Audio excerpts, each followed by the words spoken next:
Assalamualaikum warahmatullahi wabarakatuh. Berjumpa lagi dengan saya Siti Hatina Fitri, Guru Bidang Studi Seni Budaya SMA Islam Anija Medan. Hai abang kakak semua, gimana kabarnya hari ini? Insya Allah sehat selalu ya. Masih semangat kan dalam belajar daringnya?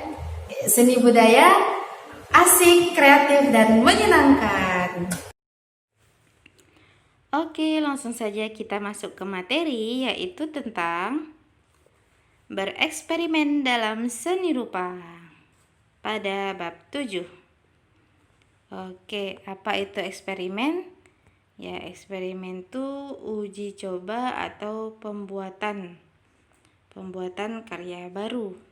Oke, kita lihat macam-macam eksperimen yang dilakukan perupa dalam berkarya, yaitu ada pertama, menciptakan bentuk baru, yang kedua, kombinasi karya, yang ketiga, modifikasi karya, dan yang keempat, karya seni baru. Oke, apa aja? Yang pertama itu ada menciptakan bentuk baru, yang mana bereksperimen dalam penyajian bentuk seni atau menciptakan bentuk baru. Kemudian kombinasi karya, bereksperimen dalam memilih dan mengkombinasikan aspek konseptual penciptaan seni. Yang ketiga yaitu ada modifikasi karya, yaitu bereksperimen dengan memodifikasi konvensi seni, desain, dan kriya. Kemudian yang keempat, karya seni baru, yaitu bereksperimen menciptakan karya seni yang benar-benar baru dan belum ada sama sekali.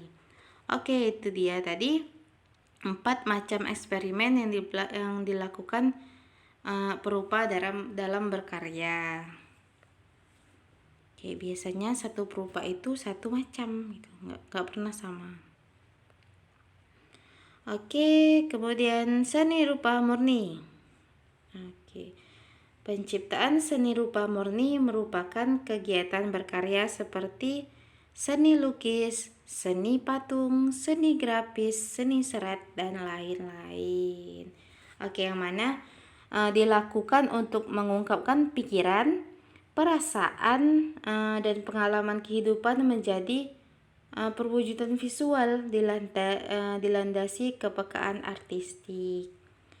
Yang mana kepekaan artistik mengandung arti memerlukan kemampuan mengelola atau mengorganisir elemen-elemen visual untuk mewujudkan gagasan menjadi karya nyata. Oke, itu dia seni rupa murni. Oke, yang pertama yaitu ada aspek konseptual. Oke. Aspek konseptual yang pertama yaitu ada penemuan sumber inspirasi. Oke, jadi titik tolak penciptaan karya seni rupa murni adalah penemuan gagasan.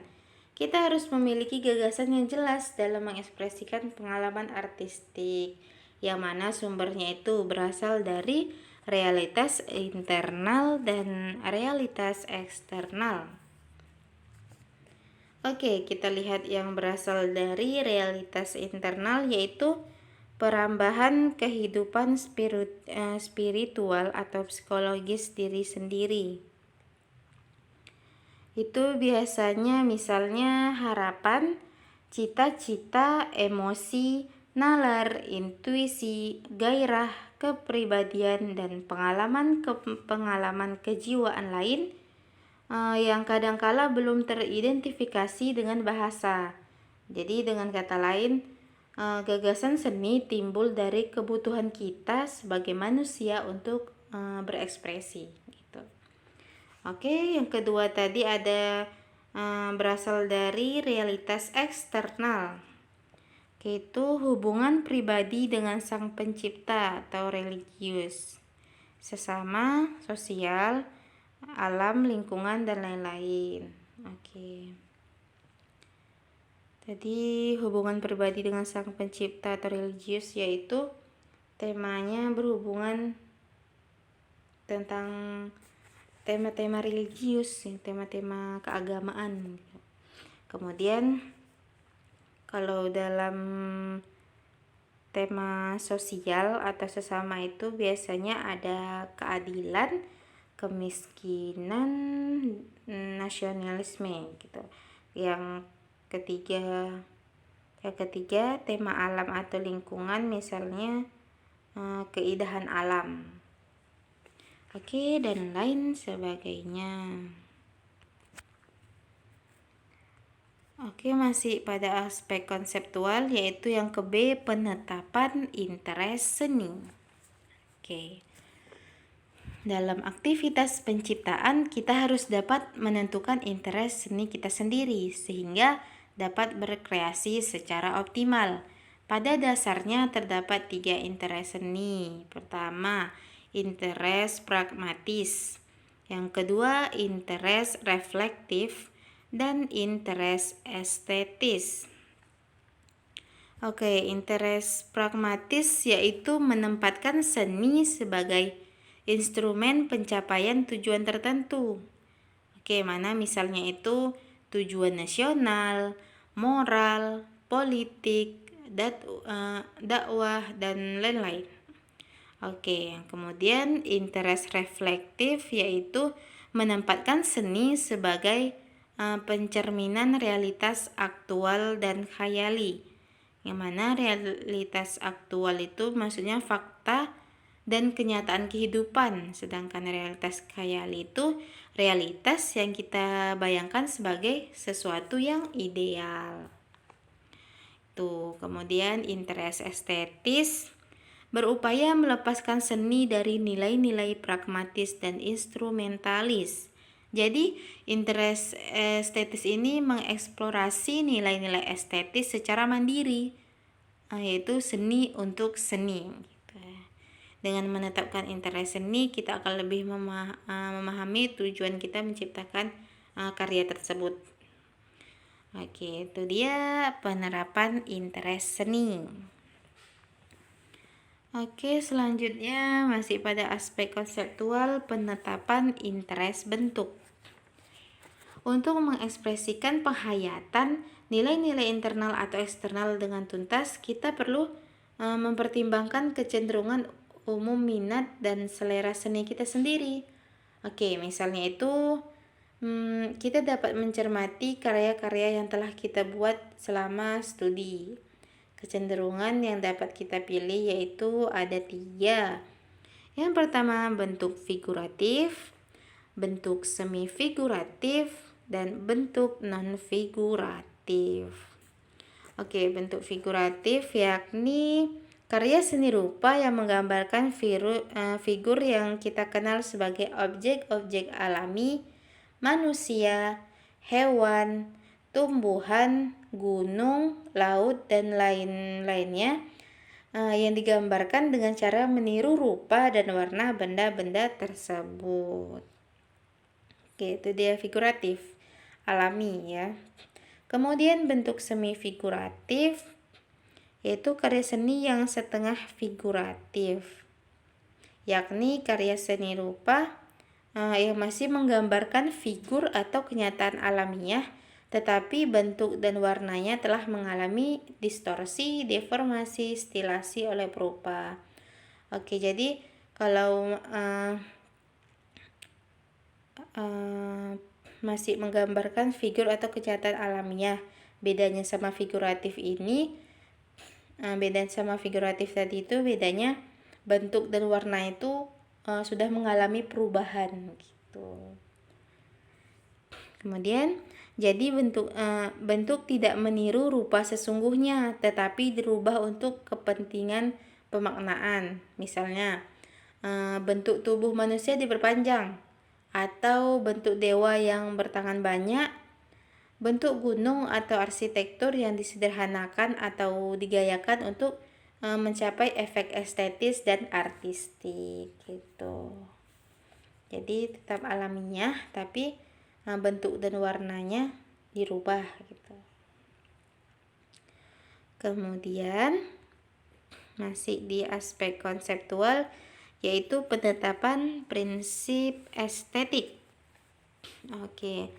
Jadi pada umumnya karena karya seni rupa murni menganut prinsip estetik tertentu. Kita harus dapat mengidentifikasi cita rasa keindahan yang melekat pada karya-karya yang pernah kita ciptakan. Oke, pada tahap ini kita perlu menetapkan prinsip estetika yang paling sesuai untuk mengungkapkan pengalaman kita.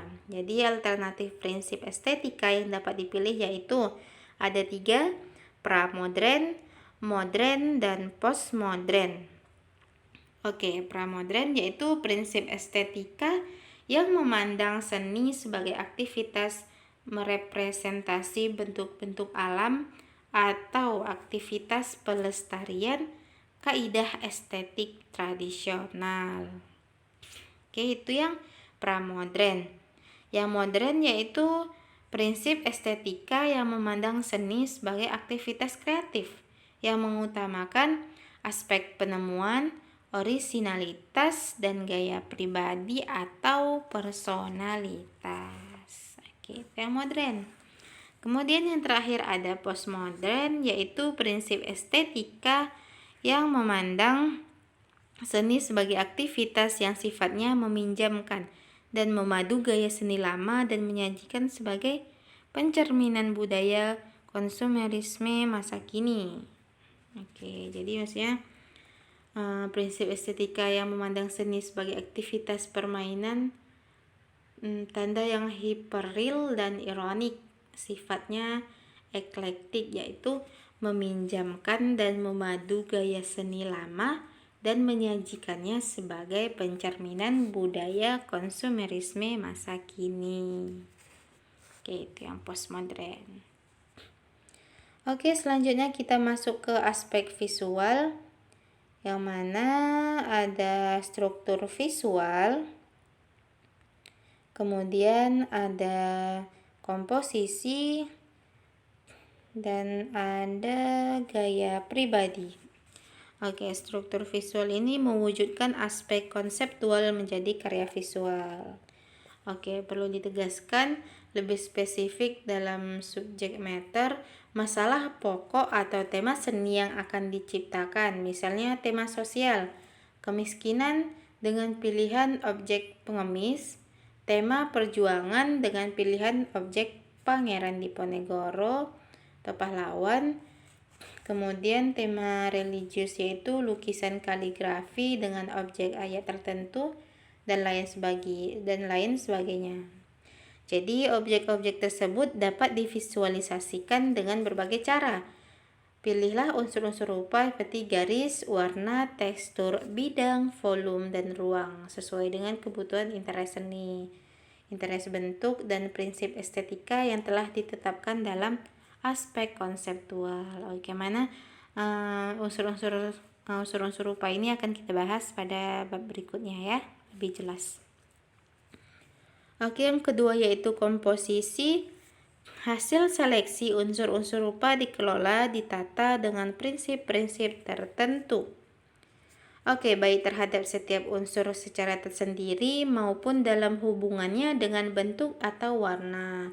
Jadi dengan memperhatikan 4 prinsip pokok komposisi, yaitu proporsi, keseimbangan, irama, dan kesatuan untuk memperlihatkan karakteristik keunikan pribadi kita. Oke, itu tadi komposisi. Kemudian gaya pribadi. Sering juga disebut gaya perseorangan, ciri khas, kepribadian, sebagai faktor bawaan yang menandai sifat unik karya yang diciptakan seorang perupa. Oke, biasanya kalau kita lihat karya tersebut berdasarkan gaya pribadi, kita sudah tahu orangnya gimana, kesukaannya apa gitu biasanya ya. Karena pada karya tersebut bisa terbaca gitu ciri khas orang tersebut. Oke, kemudian masuk ke aspek yang ketiga. Oke, maksudnya di sini aspek operasional ya, bukan aspek visual. Oke, pada aspek operasional, langkah-langkah kerja dalam keseluruhan proses perwujudan karya dimulai dari penetapan bahan, peralatan utama dan pendukung, serta teknik-teknik dalam memperlakukan bahan dengan peralatannya. Seluruh proses dikelompokkan ke dalam 3 tahapan. Oke, yaitu tahapan persiapan, tahapan pelaksanaan, dan tahapan akhir. Oke. Tahapan persiapan yaitu berkenaan dengan pengadaan dan pengolahan bahan utama, bahan pendukung, dan pengadaan peralatan. Oke, yang kedua tahap pelaksanaan. Sudah persiapan, masuk ke pelaksanaan, yaitu berkenaan dengan pengalaman artistik, aktivitas proses kreasi dari awal hingga selesai.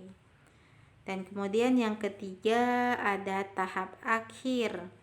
Udah persiapan, sudah pelaksanaan, masuk ke tahap akhir.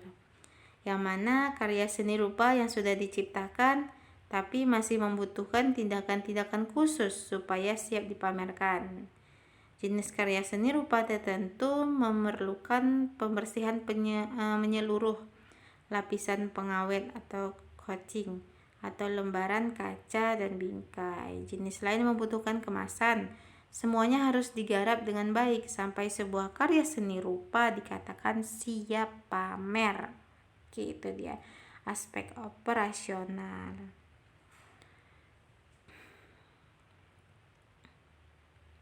Oke, itu aja pembahasan kita pada hari ini. Sampai berjumpa di video selanjutnya. Oke, terima kasih.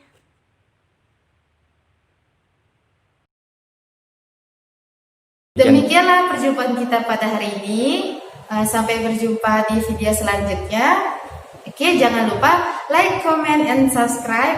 SMA Islam An-Nijam Medan, unggul, cerdas, Islami. Wassalamualaikum warahmatullahi wabarakatuh.